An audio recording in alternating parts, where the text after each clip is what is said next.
Hello, good afternoon, everyone. Welcome to our free webinar, Managing Underperforming Employees. Welcome to everyone who's joining us. Thank you very much for taking the time, especially for those who registered. Yan. Okay. Sige. There's still a lot of participants joining, no? Ayan. Just a quick check. Can you give me a thumbs up sign if you can hear me? Kung malinaw. Yan. Thank you very much. Wow. Mataas ang ating attendance rate today. Yeah, it's been a while since we did a pre-webinar. Just a reminder for those who are joining, please make sure to keep your audio on mute for the entire presentation, no? Just so we can limit or minimize the distraction. So we only have an hour and a half for this webinar. Actually, our free webinar usually is just for about 45 minutes to an hour, but it's actually Talent Reach anniversary last October 18. So we're giving this free webinar. The topic is usually, we usually give it as a paid webinar, but as a gift for all those who are following us and also availing of our services. And yeah, so we're giving this free webinar, Managing Underperforming Employees. And if you would like to get a copy of the handout and e-certificates, there's a very minimum fee of only 200 pesos. You just send us an email at italentreach@gmail.com. Okay, so we don't want to delay, no? So we can start, all right, so we've prepared, for those who are joining us for the first time, can you type 1 on the chat box if this is your first time to join? Just want to check kung sino yung mga bago because we have some regulars. Ayan, wow, marami. Welcome. By the way, my name's Aimee Turla. I'm the Project Development Manager for Talent Reach. Yeah, so welcome and thank you for joining us. I hope that this is going to be a good learning experience for you. Yan. And if you're not yet following us, follow our Facebook page, Talent Reach. Okay, so we're going to, we prepared a short video, an introductory video of our speaker for today's webinar. Yeah.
So without further ado, let me now turn you over to Talent Reach Managing Director and Founder, Mr. Ronnie Turla.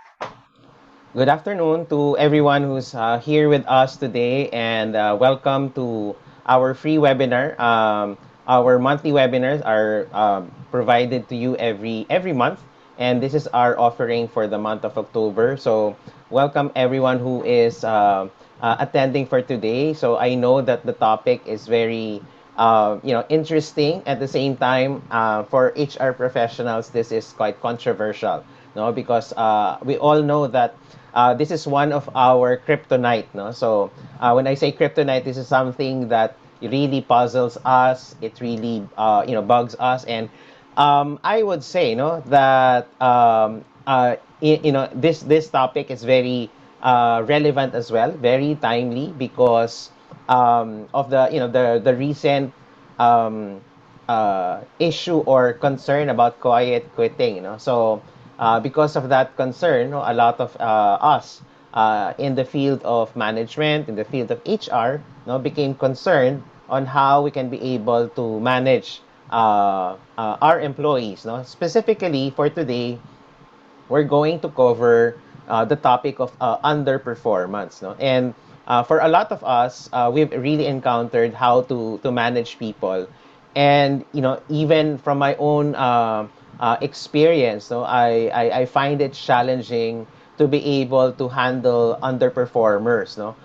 For most of us, it's really something challenging because there's a lot of techniques that you can do, no? And to a certain extent, um, depending on your role in the company, depending on whether you're from HR, you're a manager, for example. So this topic is quite universal, especially for those who are handling people. So that's why we've prepared this free webinar for you, and I hope that you will find this useful. No, and of course, you are given the chance to take hold of the materials, no, and of course, you can. We will also be issuing certificates for those who will be availing of it, no, and of course, as part of Talent Reach offering as a free webinar, we'll be giving you again. No, I'll give you the bonus template that I'm going to share with you for today, which is connected to the topic itself.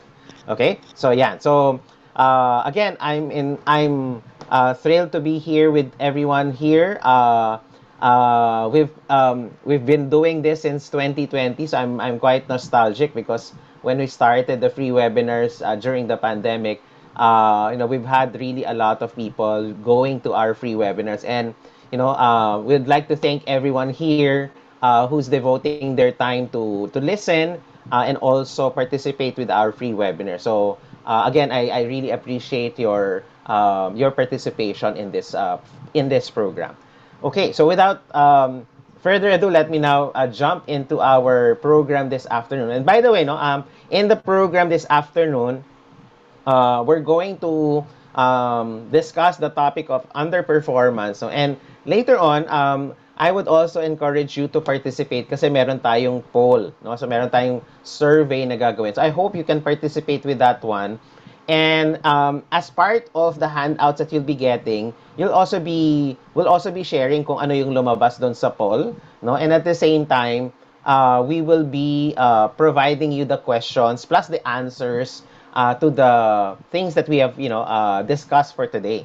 That's why, just like in any Talent Reach webinars, we encourage you to ask questions. And if you feel that you have a suggestion to make, you can feel free to be able to, just make sure that you raise your hands, no? Because we have moderators here. We have by the way, we have Justine and Aini who's moderating for us. No? So if you have any questions or any difficulty, you may reach out to them if ever you find anything wrong, no, with the Zoom.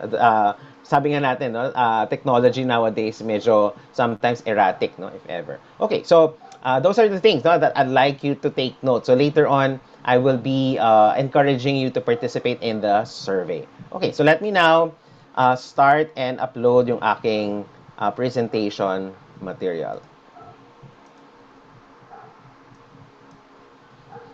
Ayan. So people are still coming in. Ayan. So thank you again for those who are joining us there. Okay. So the topic of managing underperforming employees is an important aspect. No? So whether you are a small business owner, an executive, an HR professional, um, it will happen to you that you will have employees, no, who might at some point in their careers or at some point in their working life will underperform. So in this program, in this webinar, we'd like to showcase basically the step by step. No? So we will be providing you the 7 steps to manage the underperforming employee. No? Plus, of course, we'll explore the the science behind it. No? Because if you look at underperforming, and if you'd like to make them improve, no, there are techniques that you can use, and today we're going to discover them. Okay, so for this presentation or for this program, here are the major points or major topics that I'm going to discuss. So first off, we're going to look at underperformance indicators. So what are indicators of underperformance? So that's part of the survey that we're going to do. And we're also going to look at the reasons why employee may underperform. No? So again, these reasons might be related to the manager, or it might also be related to the employee. No? But nonetheless, we're also going to look at the 7 steps, no, to manage your underperforming employees. No? So at the end of the tunnel, we say that there's really hope. There's really a positive way to be able to manage your underperforming employees. And of course, I will be providing some more helpful hints to support and motivate employees. No? And as a bonus topic for this afternoon, we're going to also discover or explore the aspect of performance improvement. No? So I'll be giving some performance improvement examples that we can do specifically if you are encountering such situation right now that you're handling an underperformer in your team, in your department. No? So all of this will be discussed within the next hour or so. Okay, of course, after the presentation proper, I would like you to engage and ask questions. No? So we will be taking note of your questions with regards to the topic. No? So you can use the chat box as your way to be able to ask questions regarding the topics that we are discussing this afternoon. Okay, so we'd like your participation in this webinar so that we will together learn about this particular topic of managing underperformance or underperforming employees. Okay, so without further ado, no, let me now give to you the indicators of the underperforming employees. Okay, now for this part of the program, I will be asking you, no, to uh, take a survey. So we will be posting a link of our survey. Okay, so let's wait for the yan. So we have posted the link, no, that you can click. You can simply click the link that is posted in your chat box, no, and I'd like you to answer this particular question. Okay, so let's take some time to see what will be the result of this particular survey.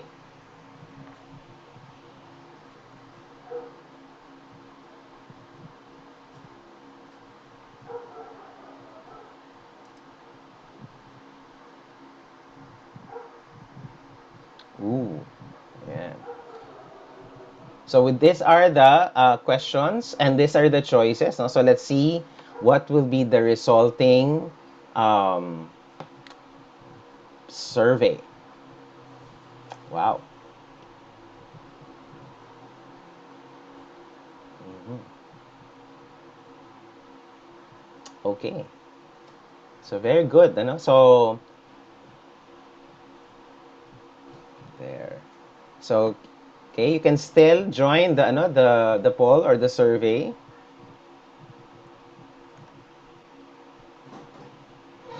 Okay. So very good, ano? So we are seeing feedback real time from our participants as to what are the underperformance indicators that they observe in their own workplaces. Ayan. Ooh, okay, so it's still moving there. So let's wait for it to uh, finalize. Mhm.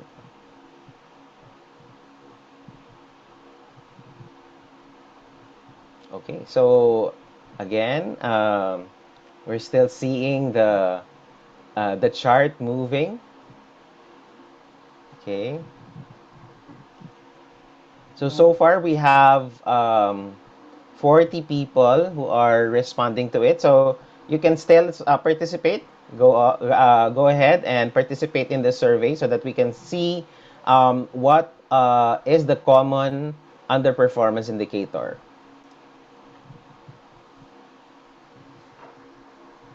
There.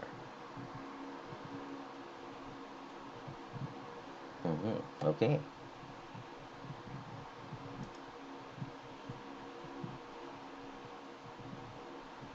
Okay.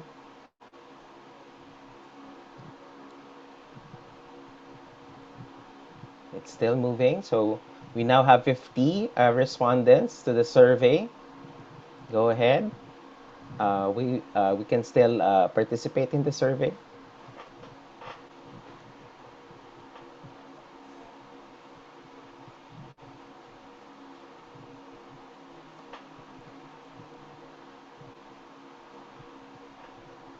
Okay. I think we're good. Are we good with the? Oops. So they're still participating.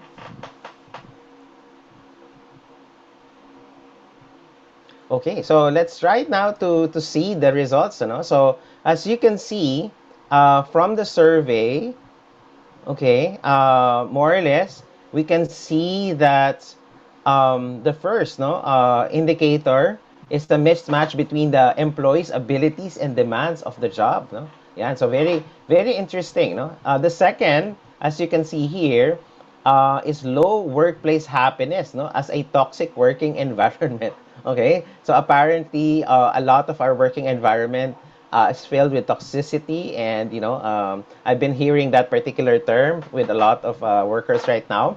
And third is uncertainty about expectations, norms, and workplace policies. Yeah, definitely. That could actually influence underperformance. And going on fourth is personal dissatisfaction or a lack of job fulfillment. No? So that's another. Fifth is interpersonal conflicts inside a team with management. No? So that can definitely also happen. And number six is lack of performance related feedback. Yeah. Okay, so thank you again for all those who participated for this particular survey. No? Ayan. So we can then again close the survey, and we can continue discussing um, ayan, our presentation there. Okay. So let me continue. So we have now understood the different indicators of underperformance. Okay. So these are the six general indicators for underperforming employees. Okay. So as you can see, you have participated in the survey, and you can see that somehow some people have various reasons for underperformance.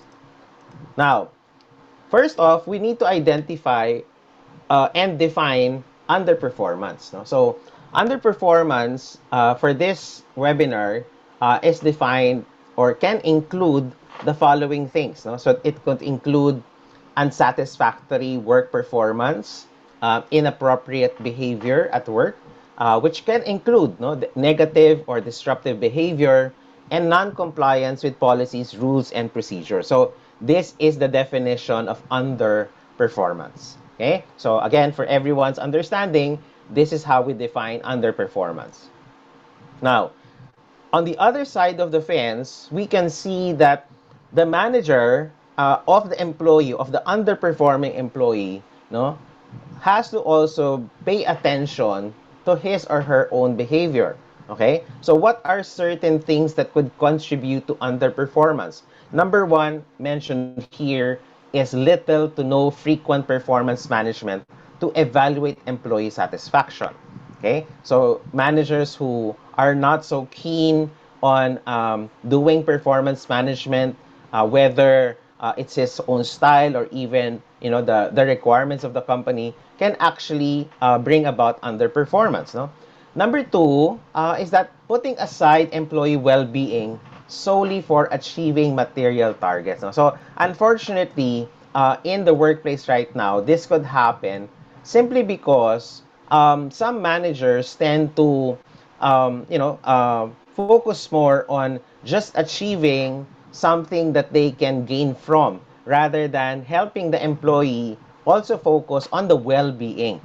Okay, nowadays it's important for us to also highlight on the well-being of our employees. Okay, number three, employees are not trusted or given the freedom to pursue job interest. Okay, so this could lead to underperformance, no, simply because of the trust factor. So definitely, trust is a major contributor why one person could be underperforming. I've seen this with my own eyes. No, when an immediate superior does not show that kind of trust with the person, that could lead to underperformance. No? Number four, not providing constructive criticism, thus fostering a one-way command. Okay?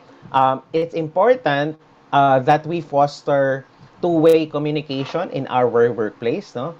We have to value the feedback, ideas coming from our employees. Okay? We need to make sure that if we are providing criticisms to our employees, no, there should be that kind of feedback given to us. Okay? Number five, is setting unrealistic objectives. No? So we all know that some people or even some managers tend to be power trippers to that point where they try to set unrealistic objectives that they all know that the employee is not capable of doing. No? So setting unrealistic objectives is different from setting stretch goals. No? So stretch goals are only given to employees who are performing beyond expectations. So you don't set unrealistic objectives to people who have not even showed, no, that they are capable of performing. So we have to be able to shift our attention in terms of the manager's behavior. So again, I'm showing you what are the different sides in terms of underperformance. Now, let me give to you the formula of why there could be what we call poor performers or poor performance. No? So what's the formula? The formula is performance equals what? Competence and motivation. Okay? So competence times motivation, or P equals C multiplied by M. Okay? Now, for this formula, let me define. No? When we talk about competence here, we're talking about the knowledge, skills, and abilities to perform the job responsibilities. Okay? So that's one of the elements of good performers. No? But it could also explain why some employees become poor performers. Okay? The second part of the formula is motivation. So motivation here is the effort, the desire, and the initiative and the attitude while completing the job responsibilities. No? So again, the formula that we have, no, will explain to you why such a person will have poor performance. No? So it could either be an issue of competence or it could be an issue of motivation. Okay? So that's why today we're also going to discuss the aspect of motivation. Now, what motivates people?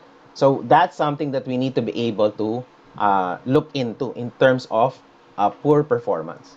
Now, if we are to diagnose the causes of poor performance, here are five factors that I'd like to offer to you why poor performance happens in companies. No? One, generally, is the quality of the input that you provide to your employees. No? The question is, do you train your employees? Do you coach them? Right? So the input that we give to them is again the output that they're going to provide to us. Okay? So if we would like them to have quality performance, no, the input is again one factor, no, when analyzing for performance. No? Another is employee characteristics. Okay? So we have to understand as a manager what are the characteristics that my employee have. No? I have to know their personality. I have to know their talents, their abilities, for example. So employee characteristics is important because we cannot discount the fact that some employees are really not suitable for the position. So instead of trying to fit a person, no, into this particular position, no, we'd rather think about what could be done for us to be able to really show the potential of that person, right? So feedback is another important element, right? So feedback is something that we need to provide to our employees. No? So later on, we will be looking at that, no? Yung model of job design na sinasabi natin. No? So that's another factor. Another would be performance standards and goals, right? So sometimes some people, if they don't have any performance standards, then that could explain why you don't, why you have poor performance, right? So another is of course consequences, no? So the consequences of not performing, if it's not relevant for the employee, no, that could actually lead to poor performance, no? Even if I perform or if I underperform, there is no consequence. So these are the factors that you can consider for poor performance. Okay, so this is again based on the science in this case. No? So when we look at diagnosing the causes, we have to be able to identify what is causing the poor performance of this employee. Okay, now another term that is used when it comes to underperformance is called marginal employees. So these are employees who are performing at the bare minimum level because of a lack of ability or simply the motivation to perform well. No? Hence, in our organizations, we have the four different types of employees. Okay, you might be familiar with these different types of employees. Some of them are solid performers. Some are underutilizers. Okay, number three is a misdirected effort, and unfortunately, number four is a dead wood. Okay, so my question is, in this case, in this aspect, what do you think, or what do you observe typically in your company? Can you type your number in terms of what do you typically see in your organization? Is it a number one, two, three, or four? Ayan. So kindly type your answers. What do you see in your company right now in terms of the four different types of employees? Ayan. Okay, so we're seeing number two, underutilizers. No? Ayan. I'm not seeing number one. Okay, so I was expecting number one. Okay, ayan. So we have misdirected effort, solid performers. Okay, both one and two. No, so ayan. So there's definitely a dead wood. No, ayan. So again, these are the four different types of employees that we will encounter in companies, and I think that's a reality check for us. Okay, especially if you're a people manager, if you're an HR professional, right? Okay, so good. Now, um, at this point, no, let me now introduce to you, given the background of what we define as underperformers. No, let's now try to discuss what would be the solution or the steps to manage underperforming employees. Okay, so please listen to this carefully because I will explain it one by one so that you can understand what you can do and what you can follow in terms of managing your underperforming employees. Let's start with step number one. Okay, so here are the 7 steps, by the way. Okay, so the 7 steps to manage underperforming employees are the following. So I will be discussing this step by step so that we can be able to understand each of the steps of how we can manage our underperforming employee. Okay, so let's start with step number one. So step number one is to acknowledge the problem. Okay, the first step in learning how to manage underperforming employee is, of course, first acknowledge that there's a problem. No, don't hide behind it. It's a reality. You have to face it as a manager. No, and many employees fly under the radar for a long time, often because the company doesn't have a formal review process to monitor performance. No? As they say, no, you get what you tolerate. No? If you tolerate poor performance, then definitely that's what you will get, right? So in this case, better check on your performance management if it is something that is lacking in your company. No? So part of performance management is monitoring performance. No, make sure that your managers are, really looking into the performance of their employees. And if there's a problem, no, again, let the manager know, acknowledge first that there is a problem. Okay? So that's the first step. Now, step number two is gather information. Okay? In gathering the information, it is time to poke around to gather some data. Okay? Before taking your concerns directly to the employee, do a little digging of information. Now, what are some questions that will be key in terms of gathering information. Okay? So, one question to ask, why is there a problem in the first place?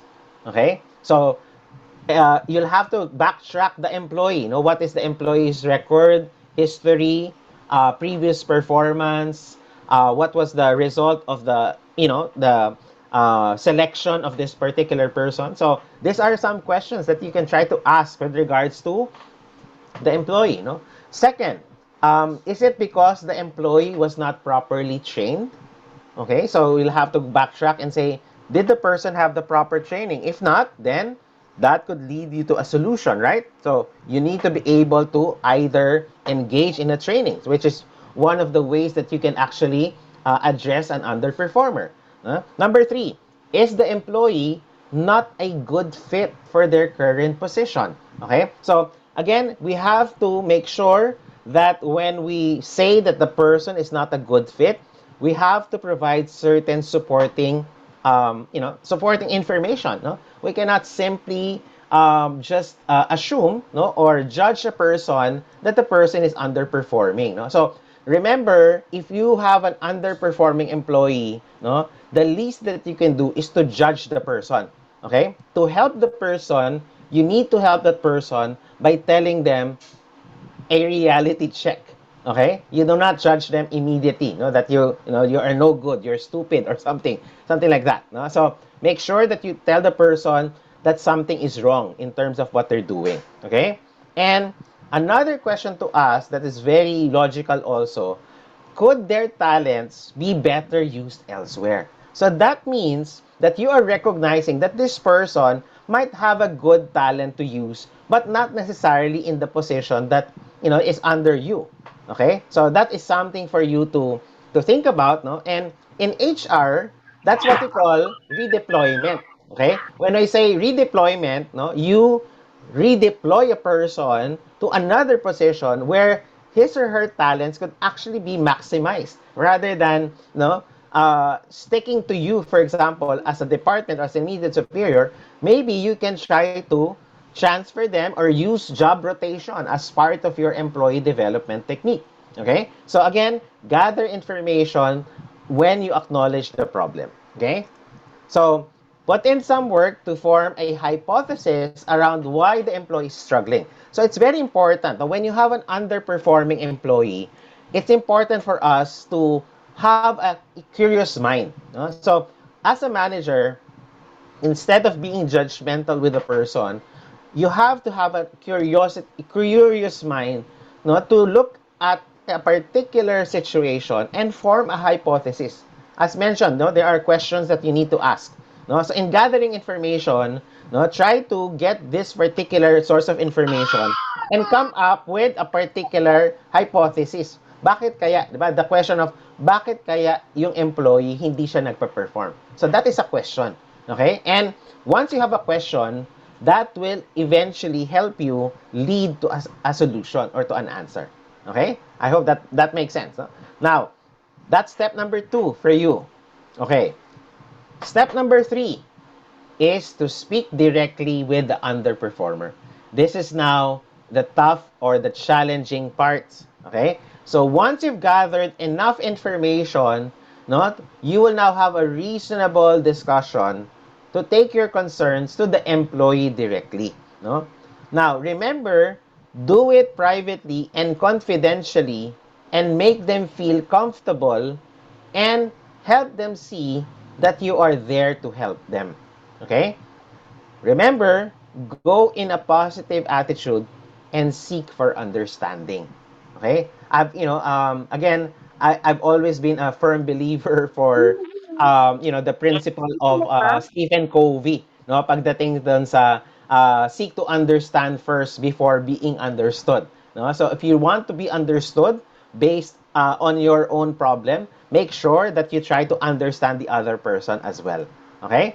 Now, here are some conversation starters that you can use. No? So, during the conversation with the employee, we recommend that you lead out with what you're observing. Okay? So, it could start with, hey, employee A, no? I have been observing things like this. No? So make sure that when you start the conversation, it is not in a very sermon mode. No, it is based on observations. No, so start the conversation by explaining to them what you have been observing. No? Remember, di ba, ang previous point natin is we need to gather information. So that means if the person is underperforming, we need to make sure that we have factual observations. Okay? It could not just be hearsays or it could not just be unfounded observations. It has to be something factual because we are gathering information. Okay? So those are the things that we need to remember when it comes to the conversation starters.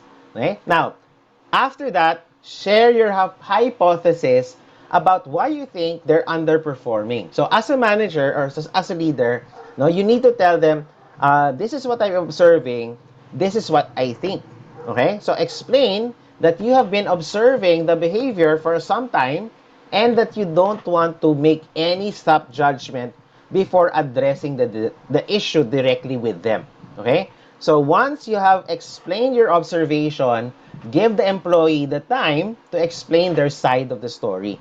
Sometimes it might, entail a little bit more of nudging them or, letting them really open up, for example. So let them, have that space, in terms of starting the conversation.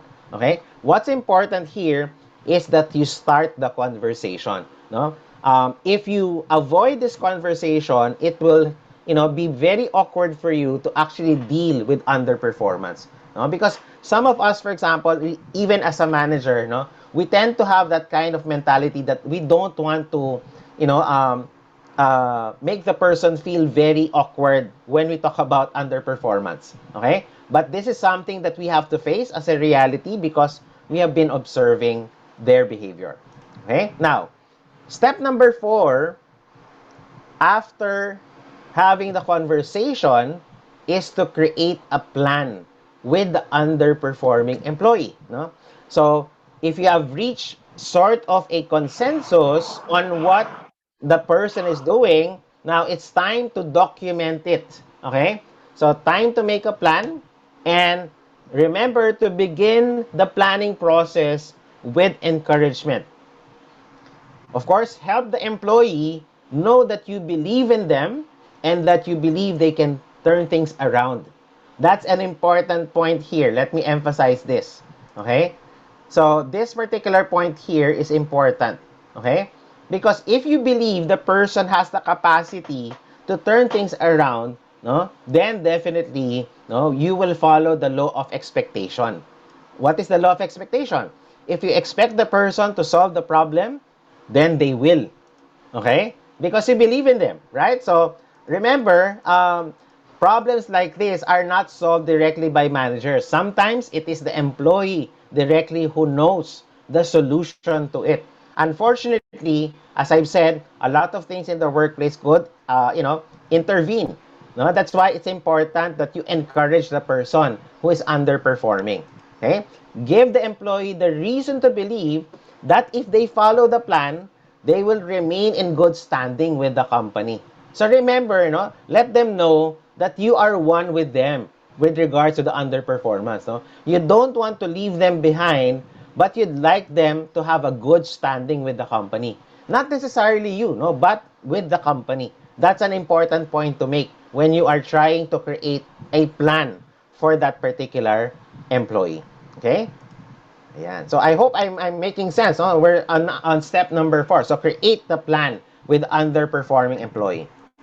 Okay? Now, when you begin laying out the details of a concrete plan, you need to make sure that you both agree on the plan. Okay? So the plan should contain the changes that you need to see in the employee. No? In telling the employee in terms of the changes, no, don't speak motherhood statements. Specify measurable goals or metrics, as I will show later, that needs to be achieved so that you can track their progress. Remember, in this particular step-by-step process, what you're trying to do is you're trying to let the person, commit to a certain performance, that can be measurable. Okay? Remember, the principle of what gets measured gets done. Okay? So if you don't put measures into your changes into the plan, no, it might, again, be left to chance. Okay? If there is no objective, there is no particular follow through, no, that you will do that you will implement here, no, it could actually affect underperformance. Okay, so again, make sure that you define the changes. Okay, so when I say the changes, to and from. Okay, so from this to what you'd like them to do. Okay, so be direct as possible. Okay, as much as possible, you have to be direct to the point with the person, because you're trying to make the case, no, that you'd like the person to actually perform. Okay, so that's step number 4. Now, step number 5 is to document your conversation. After having the conversation with the employee and after creating the plan to move forward, it's now highly recommended that you document these conversations. Keep a record of them for the future. No? Because a lot of times when we don't document this conversation or these plans, for example, and it got, chances are the employee gets worse and does not really improve along the way, then your documentation will actually help you be able to move forward. Okay, so you may also share the documents that you have, like the plan, with the employee, so that they have a copy of the plan that you both agreed upon. Okay, so you can actually sign it together with them, for example, to make sure that they agree on the plan that you're going to make. Okay, so don't take their word for it. No, make sure that you ask them to sign that particular plan. Okay, now remember, documenting sensitive conversations like this is critical. It can actually prevent you from getting wrangled into unlawful termination and lawsuits down the road. No, you don't want yourself to be facing cases of constructive dismissal or illegal termination or whatsoever. No, so you'd want them to make sure that you have done your part as HR or as a manager. So make sure that you properly document them. Okay. Step number 6 is follow up with the employee. No? Now that you have the plan and has been set, it is now up to you to follow up. So you can create daily or weekly meetings with the underperforming employee to keep tabs on their work. Okay? Make sure that they know that you are monitoring them. No? So track their progress against the agreed upon benchmarks. Okay? So make sure that, whatever progress that they're making, you know that you are checking on them. Okay? Also, remember to offer encouragement, support, and resources whenever you can. Okay? Because sometimes this is what they need. They need some help from you or from another person. So make sure that you offer it to them. Okay? So follow up is an important aspect. No? I've always believed that if you're coaching a person and you'd like them to improve, no, the follow up is an important element of your coaching session. Without a follow up, sometimes you will see that the person is not anymore interested. No, they became detached for this particular coaching conversation. So very important to make a follow up. So if the employee, for example, is not making any progress, no, and has regressed, no, and they're not anymore responding to the follow-up meetings, no, then be upfront and clear to them about the consequences of not turning things around. Okay? Remember, some employees will test you to see if you're really serious about firing them. Okay? So in that case, no, you don't want this type of attitude coming from your employee. Let them know that they won't have a future of the company unless they can perform and follow the plan. So again, it's best to be candid and honest with them. Okay? So that's an important point that I'd like to make with regards to step number 6. And finally, step number 7 is to make a decision. No?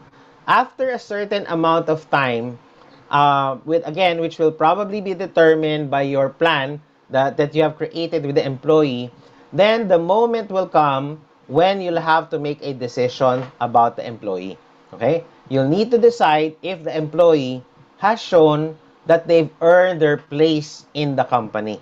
Okay? There's always that kind of chance for them to make up and be able to do better at what they're doing. Okay? So if the employee missed the mark and did not turn their performance around, then part of decision making is to part ways with them. No? This should not again come as a surprise to the employee.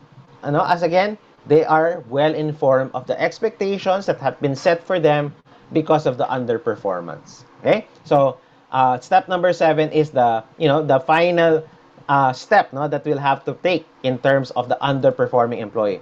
So remember, when you are letting go of an employee, be courteous and polite to them. Okay, terminating an employee is hard, and there's a right and wrong way to do it. Make sure you do it right. Okay? So, step number 7 is an important element in terms of managing the underperforming, because it tells us that, of course, we can do our best to be able to help the employee, but reality will also tell us that some employees choose their own ways, and because of this, we have to make a decision whether that person will stay or if the person might choose to go and perform elsewhere, no? So again, it's always better to make the separation as peaceful as possible without you having to go in a very difficult situation. So that's step number 7. Okay, so again, just to summarize our 7 steps to manage our underperforming employee. Here are the 7 steps again. Okay, so take a look at the 7 steps that I've discussed of how to manage your underperforming employee.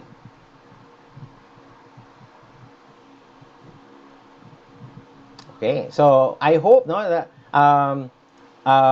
did this resonate with you? Let me just check with my participants. Are we still there? Did the 7 steps resonate with you? Is it something that you can follow? Can you give me a thumbs up sign if you can follow those 7 steps? There? No? So if you follow the 7 steps, I'm not guaranteeing that the employee will perform.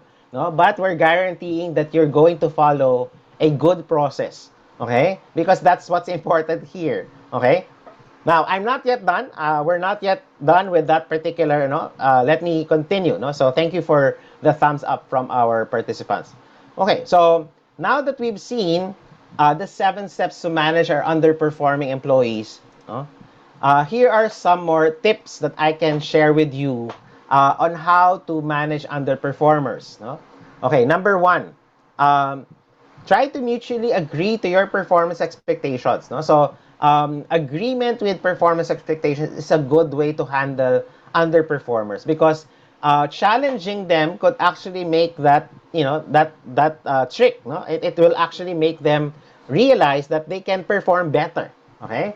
Number 2, discuss the right actions and behaviors that the employee does. So I always emphasize that when you converse with the person, as I've said, be specific about the right actions that they need to follow. Okay? And you can also discuss the actions and behavior that the employee needs to enhance. Kasi sometimes it's just a matter of, you just need to enhance this, or you just need to improve on this, for example.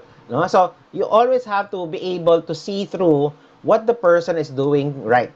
Okay? Because I've always believed that there's something right that the person is doing. But along the way, the person, as we've said, can be misdirected. So some people can be underperformers who are previously good performers. So the good performers are bound to have underperformance if you don't actually make an action, if you don't address them. Okay? So it's important for us to discuss openly with our employees what they need to enhance. Okay? Number 4, be proactive in giving and sharing insights about performance. So don't wait for the performance appraisal to happen for you to give feedback or insights to them. Now, be proactive. Even before it happens, give them the performance feedback. Okay? So that's number 5. Continually give feedback on performance. So these are hints on managing the underperformers. Number 6, you can also set ground rules. So if you see that the person is underperforming, as a manager, you have to be stricter and set ground rules as to submission, to deadlines, to work specification, etc. So make sure that you set the expectation to them. Okay. Number 7, discuss training to enhance performance. So if the person is open enough to participate in training to enhance their performance, then do so. No, so let them, participate in training programs, attend training programs online or even face to face, so that they can enhance their performance. No, number 8, have the employee do the self-evaluation each quarter. Okay? So, ibig sabihin, parang try to make the evaluation, the self-evaluation with that person more regularly, no, than others, especially if the person is not performing. Okay? So, have them do a self-check or a self-evaluation. Okay? Number 9, no, listen, ask, and then listen.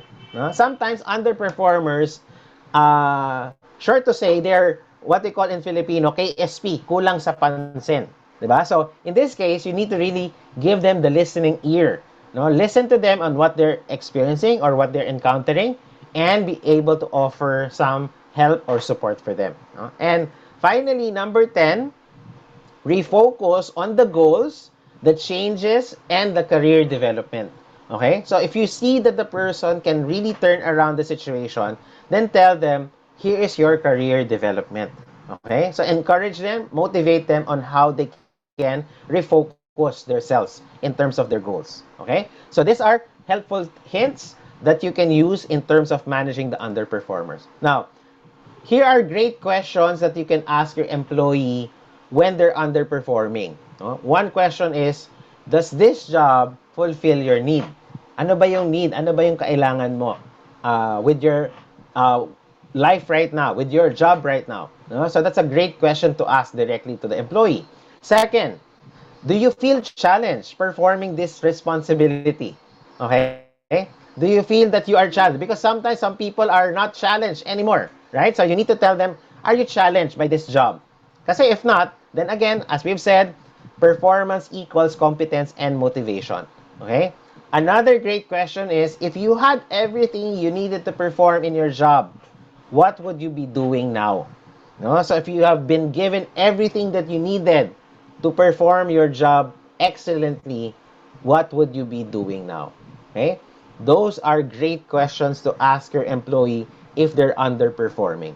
Okay? So again, when you have an underperforming employee, you can engage them with questions that will trigger certain reflection on their part.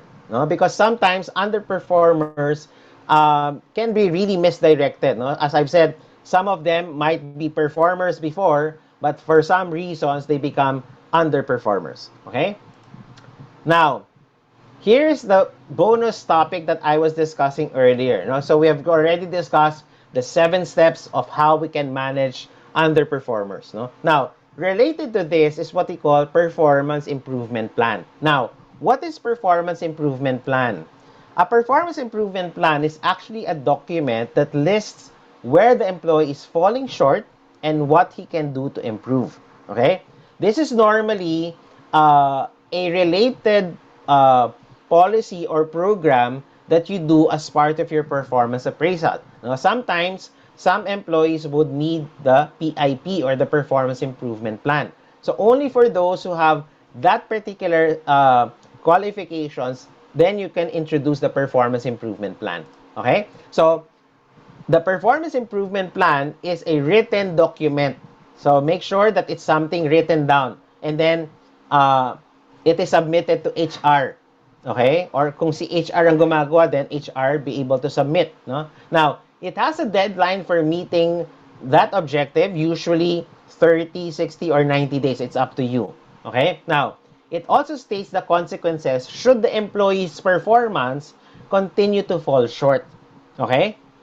Now, for those who are listening to this webinar and for those who requested the copy of this particular material, no, I will be including a template for you that you can use for the performance improvement plan. For those who are interested, no, so it will not be for everyone, but for those who are interested to get the copy of the material as well as the template, just communicate with us through Talent Reach. Okay, so here are some examples of what you can use for your performance improvement plan. So I'm giving out 4 examples of how to create a PIP for improving customer service. The second is improving low quality of work. Third example is to improve productivity. And number 4, to improve unprofessional behavior. So let's try to see some of the examples. Okay, so example number 1, improve customer service. So if you look at the format includes the goal, the objectives, the action, and then the metric. Okay? So when you are trying to improve the person who's probably not performing very well, there has to be a sort of documentation for it. Okay? So this is an example of a PIP for improving customer service. Okay? So again, follow the format, goal, objectives, action, and metrics. Okay. How about improving low quality of work? So the goal, improving the low quality of work. The objective, meet the deadlines or produce work that is free from errors. Okay, what are the actions? Objective is simple. Employees need to miss no deadlines with the time frame. Second objective, collaboration with the senior team, etc. Okay? And then put some metrics to it. Number of late deadlines and quality of work. Okay? So that's how you can be able to follow up with that person as part of the PIP. Okay? So that's improving low quality of work. Another is improving productivity. So set the goal. Here, in the example, grow the program by X amount of subscribers. Objectives, increase the number of clients.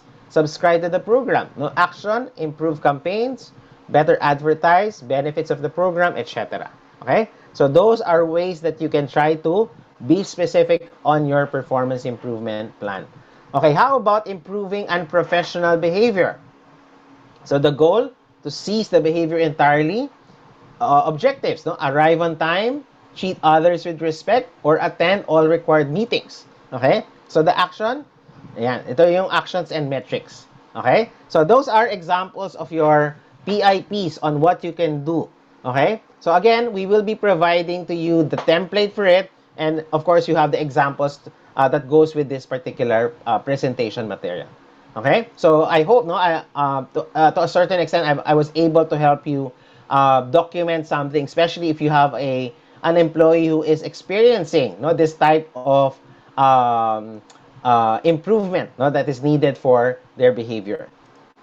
Okay, now so I'm now towards my last part of this presentation. No? Now, since we were talking earlier about motivation as part of performance, no? So we all know that in terms of motivation, there's what we call 2 types of motivation. We have the intrinsic and the extrinsic motivation. Okay? Extrinsic motivation is that behavior that is driven by external rewards such as money, awards, and promotions. Okay? On the other hand, you have intrinsic motivation, where there are activities that you do because you enjoy the activity itself. Now, based on research, motivational effect of an extrinsic reward does not last long. That's the bad news. No? Only 15% of the effect of a salary increase survives long term. No? So rewards have to be given frequently in order to continue to have an effect. Okay? Does this make sense? Well, again, this is research. Now, on the aspect of the theory, one of the famous theory for motivation is the theory of expectancy. No?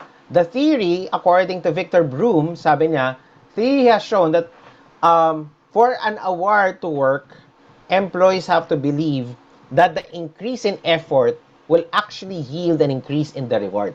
Okay? So that's the theory of Victor Broom. So if you apply that to underperformers, for example, no, if they believe that if they put effort into the work that they're going to do, then titingnan nila ano yung effect ng increase in the reward. Okay? Ayan. So that's something for us to consider. Now, if we leverage yung intrinsic motivators, okay, according to Daniel Pink, who is one of my favorite author, he wrote in 2010 the best-selling book Drive, and he set out an approach to intrinsic motivation, talking about three particular things. So autonomy, mastery, and then purpose. Okay? Now, let me offer to you some performance technique of how you can use the following three things. Number one, autonomy. Autonomy here is the desire to direct their own lives, which is very common to our workers right now. So, what is a ano yung performance technique na pwede natin gamitin? So, if they are, wanting autonomy, then involve them in the goal setting. No, make it a collaborative process between the manager and the employee. Also, allow the employees autonomy in how they're trying to achieve their goals and deliverables. No? And train managers to coach rather than direct. So that's how you bring about autonomy in your workplace. No? Now, how about mastery? Mastery here, in terms of the driver of motivation, is that urge to get better at something that really matters. Okay? So, what are performance technique that you can use? No? Prioritize real-time feedback to recognize employee for work done, especially in terms of making progress. No? Also encourage to set long-term goals, not to be broken down into shorter goals, no? So that they will have that sense of progress. And also encourage employees to have one or two personal development goals that they are working towards at any time. It might be something related to work or something outside of work, but the important point is that they're able to master that particular area. Okay? And finally, purpose.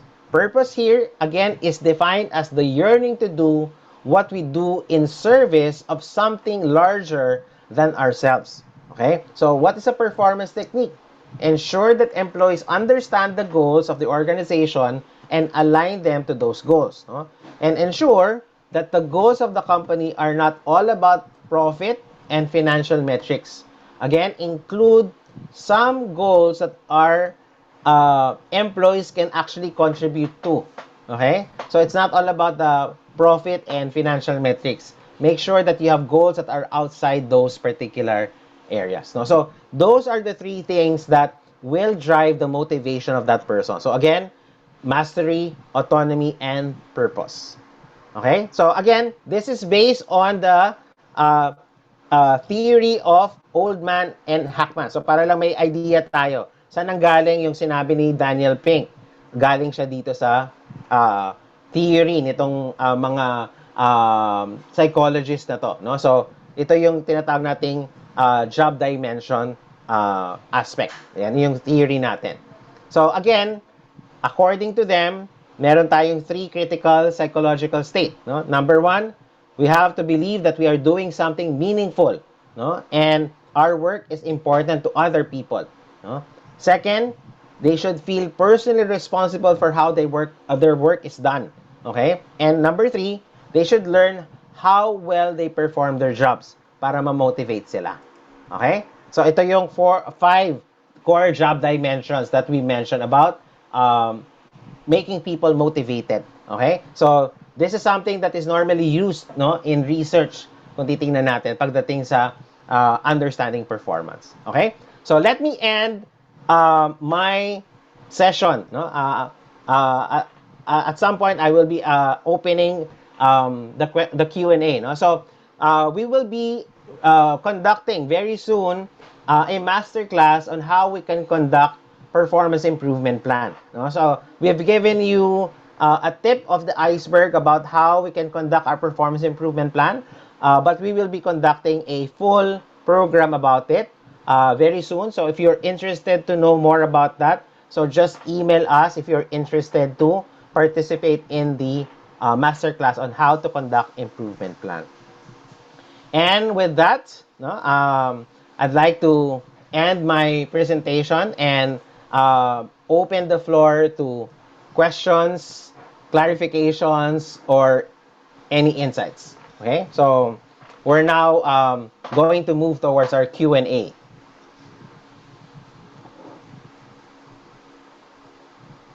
All right. Thank you to everyone that's still here, no, stayed with us. I hope that so far, no, you were able to learn from our free webinar today. Ayan, okay, maraming questions. Let me just go through them. Okay, first question, when gathering information from others on sub-performance of the underperformers, should that information be in writing? Well, sometimes it will be helpful if it is put into writing, but depending on the sensitivity of the information that you're trying to gather, there are some information that might be confidential, for example. So you have to also respect the person if it's confidential. But for purposes of making a conversation with that person, make sure that you can support your assumptions with that person. Diba? Kunyari, yung mga observation natin, for example. So, we need to make sure that we've actually observed it, for example, rather than, as I've said, rather than just rely on hearsay. Diba? Mahirap din kasi yung hearsay talaga, no, na walang documentation because you're not sure if that particular information is really viable. No? At some point, it might require you to actually have it documented, have it written down. Ayan. All right. Okay. Next question is, will the direct manager deliver the PIP? Yes, that is actually the point of the PIP. No, so the performance improvement plan is normally a process that you can do. It could be administered by HR, pero the actual monitoring of the performance improvement plan will include the direct manager. No, so kailangan kayo mismo, if you are the manager of that person, meron kayong performance improvement plan na pipirmahan together with that employee. Because remember, the performance improvement plan, no, if you go back dun sa 7 steps natin, it will help you make a decision. Kasi kung nakita mo talaga that the person, has put an effort, or on the reverse, if the person, simply continue to underperform, then that will lead you still to step number 7 to make a decision. No, because at the end of the day, if you have put in your effort, no, definitely you have to also tell the person that I will make a decision if ano yung kailangan kong gawin. So, termination for underperformance would always be an option. Ayan. So, kaya nga sabi natin, of course, we're providing to you the step by step. All right. I hope we were able to clarify that. Actually, there's a participant who's interested to find out from his co-participants if anyone's doing the agile methodology to Mm-hmm. monitor Mm-hmm. performance in real time. Maybe you Mm-hmm. can type 1 if you're using that. No? Yeah.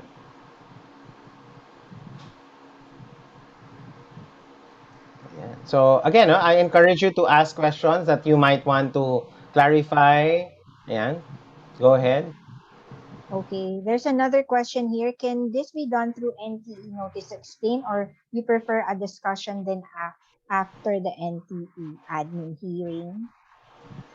Okay. The NTE is part of the disciplinary process. In terms of what we've mentioned about the underperformers, you have to do that first, and then you can proceed to the disciplinary process. So that's different.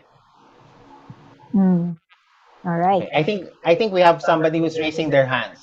Uh, okay. Maybe you can go ahead and unmute. No. No, if you would like Yeah. to, if you Go prefer ahead. I to. think Alexander Sulweta. I'm seeing Alexander Sulweta. Okay. Go Sige, go ahead. ahead, Alex Sander, and Hello, good you. evening po. Yes. Good Good evening. evening. Um, your topic is very interesting and very, my question is, na-mention niyo po lahat regarding sa low performance employees. What Mm-hmm. about if the management itself ang hindi nagpe-perform? Ano yung masasuggest niyo? Wow, that's a very big question, ano? Kasi Ah, part pa rin ng mga, kumbaga, ilan sa mga top management or top managers ng company ay owners, at the same time owners din let's say anak ng may-ari, na Mm, mga ganon. mm. So, ano yung approach na mare-recommend nyo po sa amin bilang HR personnel? Okay. How to handle that situation? Thank you. Okay. Siguro two things no to answer Alex kasi I've actually encountered such yung sinasabi ni Alex no. So just to share, two things that I will suggest. Number one is to suggest to them to attend certain training. Sometimes some of the managers don't have that kind. Minsan, di ba, parang they really lack the skills. That's why they need to be trained. So you can suggest to them to attend certain training. It might be external or pwede rin mag-invite kayo ng speaker inside the company. So that's All right. one. No? Number two that I will suggest is that you be candid also with that person. For example, you can offer some form of parang feedback, for example, for them to consider. No? So try to offer it as sincerely as possible based on the things that you're observing. No? So because I've always believed na kailangan maging ano rin tayo upfront sometimes when we observe. Kasi sa akin, mas maganda yung a person who is very candid about what he's observing, no? And at the same time, dapat polite pa rin naman tayo. Wag nating i-break yung boundaries ng we're disrespecting the person. So, you offer it as a way of a suggestion or a feedback to them. So I think that will, well, depending on them on how they will take it, no? So, but for some people, I think they will take it, with an open mind, no? Ayan. So, All right. thank you for that question, Thank Alex, no? you. Thank you. Thank you. Ayan. Would also Let's like to, yeah, acknowledge Paul. Paul. Yeah, go ahead, Yes. Paul. Yeah, actually, can you hear me? Yes, Okay, yes, I actually, can hear you. building up on what Alex was asking about. Oftentimes, you hear that, hear that saying that management is not doing their job. Mm-hmm. I've been there. I've said that statement myself. So I completely. Mm-hmm. But when I started going up higher, I realized that leadership is largely a behavioral issue. Mm-hmm. But the people who report to leaders, they have to speak up because the Mm-hmm. managers cannot read your mind. Yeah, Okay, so if you think the guy is doing something wrong, tell him. But you have yeah, to do it correctly, as pointed out. You're not going to say anything bad, or find a way to approach him, but tell him because he doesn't see it. yeah, You know, I, you can send him to a seminar, but he might absorb it completely differently. yeah, He walks off feeling even more egotistical, if you want to say. yeah, Thank Because, yeah. you, sir. Thank That's you, sir correct. Paul. Thank you. Yeah, but you have to tell him. Yeah, yeah, yeah, sure. And before coming out to Facebook or LinkedIn and saying my manager sucks, you know what I mean? yes, You that's don't correct. talk to him first, okay? Uh, Yeah. So have that kind of conversation with that person because nowadays, no, people tend to go to social media to rant about certain things that they're observing. But when you ask them, have you told that person? Probably they'll be answering, no, I haven't. No, so again, we have to go back to the old face-to-face conversation with the person, or at least that direct conversation with them. Yeah. Yeah. And uh, also, and yeah. the other thing, in my experience, and you can say I'm kind of old, usually underperformance is a managerial issue. Hmm. Because a poor performer, a good manager should be able to spot quickly. Yeah. Should, okay, if he's not doing it, there's something that isn't right. Yeah. Going back to that theory you had of room, I think it was. Hmm. Yeah. Personally, I think most managers don't see enough value in coaching regularly. They don't Yeah. think it will add up to a better result, so they don't. Yeah. Yeah. Period. That's correct. Now, thank you, Paul, for those inputs that you have. Thank you, That's Paul, for we sharing it appreciate with it. us. Yeah. Yes. Okay, Yeah. let's go ahead and check on the other questions here. Question here is the PIP only allowed for 90 days? And then follow-up questions. But after 6 months of underperformance, pwede ba ba ulit mag-PIP? Well, again, you can create a policy about it. For example, if you'd want to formalize your PIP. But remember, the PIP is used as an intervention for employees who are underperforming. If it's not working for them, then the PIP should also be connected with your disciplinary process. Okay? So make sure that you also consider that it could actually coincide with your disciplinary process. Ayan. There. Yeah. So Yun yung connection ng PIP. So hindi natin pwedeng masyadong pakabain din yung PIP if ever. Ayan. Actually, I took note of this. Hello po. Our topic is about employee performance. How about Unmute. sorry. Ayan. I'm going to share Bella's. I think she has something to share, no?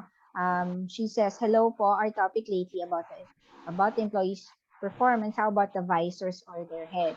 Was not totally managing them well. They should motivate their employees, not discourage." Mm-hmm, mm-hmm. Ayan. That's correct. Yes, that's it. That's correct. Okay. Um, okay. So, any other questions that you may have? No?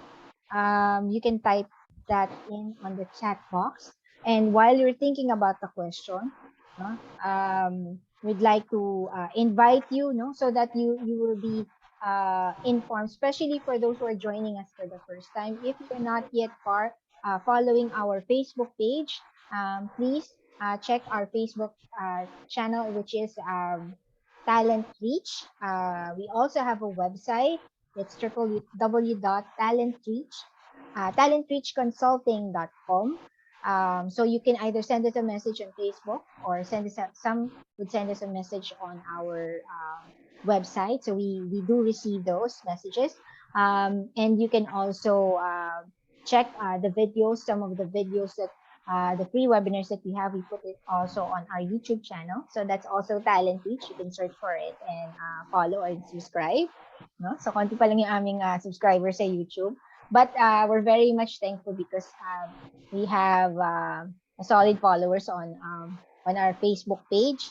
And we have a book. No, it's an ebook, the HR Compass. It's still available, but on an ebook format. So if you're interested, it's the 7 steps to starting your HR department.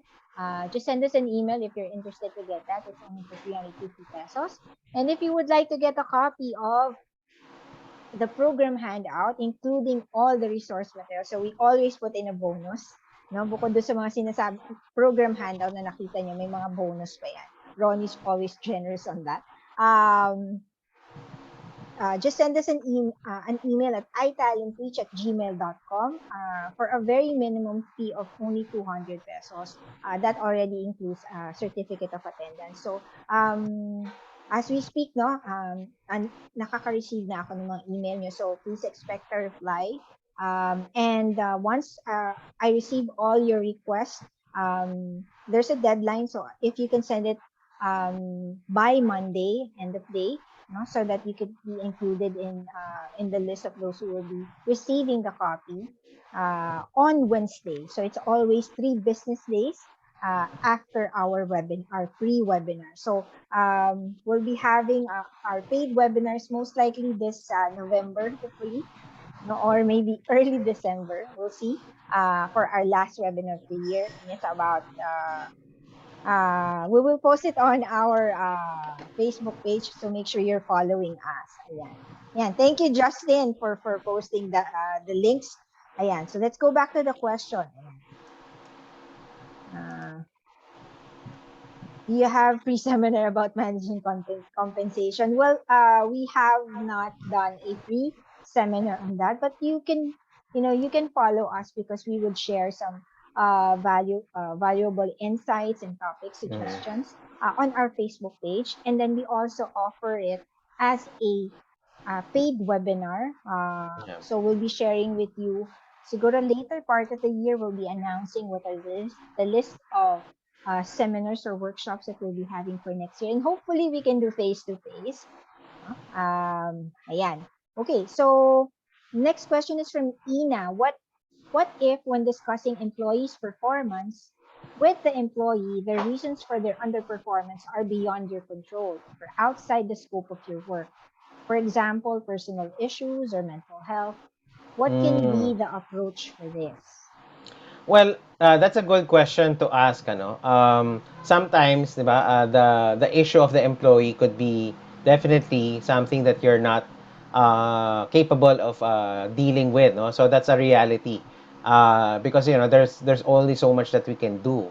Now, you can try to engage them. Now, depending on what you think would be the reason for it, then you can offer some kind of help, for example, or refer them to sort of people who can probably help them with regards to sometimes referring them to credible experts, for example, could also help out. No? So, but again, if it's performance or work related, then that is something within your control. No? So if it's affecting the performance, then it is something that should be your concern as a supervisor if you're the manager. All right. So I hope we were able to address that question. By the way, all of the questions and of course the answers that was given for today's webinar will be included in the In your handout. handout. Yeah. Yeah. So we have the help of Justin here who will be transcribing it for us. So thank you again, Justin, for the help and for doing. He is the one that's behind the poll earlier, no? Yeah. So thank you, Justin. Okay, any other questions before we wrap up our free webinar today? Yan, mga pahabol na question. Kung wala, that's all right. You're welcome Yeah. to actually send in your questions about related to the topic, or if you're Yeah. interested on any of our programs. By the way, our we also offer a consultancy, project consultancy on human resource. We also do or conduct in-house programs. So if you would like to find out more about these services and these programs, please reach out to us on any of our social Mm. platforms, no? And we'll be more than happy to share and sit down with you in a meeting to find out how we can actually offer these programs in your company.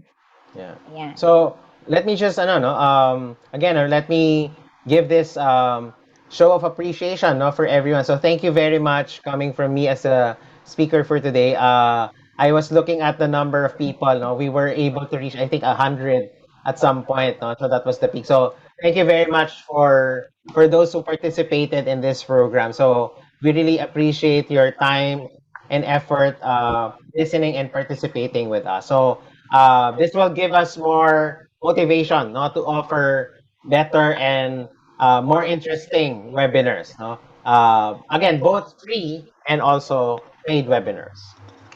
All right. Thank you to everyone. Have a good night and have a good weekend ahead. So stay safe. Yeah. And we'll see you again on our next free webinar next month. Thank you. Stay safe, everyone. Thank you. Bye bye. Bye.